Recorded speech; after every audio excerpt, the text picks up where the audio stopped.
हम नाम तो लेते हैं जमहूरियत। जमहूरियत में इलेक्शन एक मेन है कंपोनेंट। 8 फरवरी का जो इलेक्शन हुआ उसका रिज़ल्ट तो आपके सामने है। खैबर पख्तूनख्वा में रिज़ल्ट ठीक, उसके बाद उस रिज़ल्ट के बाद जो असम्बली में रिज़र्व सीटें मिलनी थी वो नहीं मिली। रिज़र्व सीट पे फैसला आता है 12 जुलाई 2024 में कि जी रिज़र्व सीटें दी जाएं पीटीआई को। उस फैसले पे अमल दरामद नहीं हो रहा और जजेस सुप्रीम कोर्ट के जो आइनी बेंच है या दूसरे वो बिल्कुल इस हवाले से उस मामले को देख ही नहीं रहे। और ये देखें कि एक जो पीटीआई की जो मैंडेट लोगों ने दिया उनकी रिप्रेजेंटेशन सेनेट में नहीं हुई क्योंकि सेनेट का इलेक्शन ही नहीं हुआ। और ये अब देखें सेनेट का इलेक्शन नहीं हुआ, रिजर्व सीट नहीं मिली, तो फिर आप कैसे आप कह सकते हैं कि जी जो है वो 26वीं तरमीम भी ठीक हुई और मुल्क में जमहूरियत भी बड़ी ठीक जा रही है।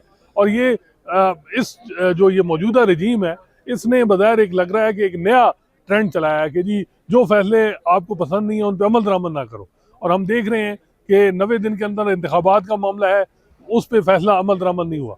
अब 12 जुलाई को फैसला आया कि रिजर्व सीटें दी जाएँ, सेनेट का इलेक्शन हो, उस पर अमल दरामद नहीं हुआ। और मैं हैरान हूँ चीफ जस्टिस पाकिस्तान याहिया अफरीदी जी, मैं जेल रिफॉर्म कर रहा हूँ, कौन सी जेल रिफॉर्म, कहाँ? जो असल चीज़ है कि सुप्रीम कोर्ट की अथॉरिटी जो है वो नहीं मानी जा रही। और आप किस चीज़ की चीज़ है, आपके सूबा है खैबर पख्तूनख्वा, उसकी वहाँ की रिप्रेजेंटेशन नहीं हो रही।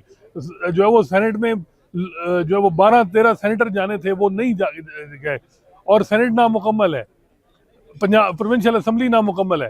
तो फिर ये कैसे चीज़ें चल रही हैं? तो मेरा ख्याल है कि इसकी सारी जिम्मेदारी मैं समझूंगा कि चीफ जस्टिस पाकिस्तान याहिया अफरीदी पे, कि उनको चाहिए कि इस मामले को जल्दी देखें कि ताकि जो है वो इलेक्शन हो, रिजर्व सीटें मिलें और जो है वो सेनेट का इलेक्शन हो और ताकि एक हाउस मुकम्मल हो। अब ये हाउस नामुकम्मल था, 26वीं तरमीम हो गई, इस पर भी सवालिया निशान है कि क्या 26वीं तरमीम इन हालात में हो सकती है या नहीं हो सकती। इस हवाले से भी ये पॉइंट रेज बल्कि जैसे आयशा मलिक ने किया है ड्यूरिंग द हियरिंग जब 26वीं तरमीम के खिलाफ पटिशन टेकअप हुई है।